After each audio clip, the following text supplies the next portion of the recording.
Wishy's Kitchen. When I'm not boating, I'm cooking. Here we have the presentation table. Today we're making Wishy's sticky 5-spice pork belly bites barbecue. This is our warming tray, or warming oven. This is a smoker I used for my boat once upon a time. It's called Smoking It. You just go in there when we have our belly bite. This is where the pork belly bites are actually, now this is before they've been stickified.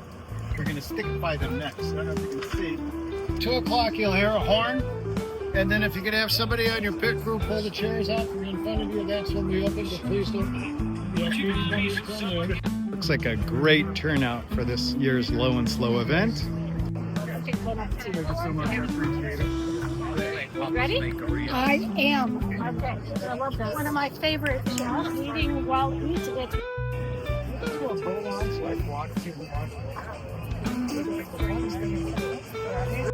Okay, lower back, just not hit hard. All right. Can I see? Okay. Excellent. Yes, please. I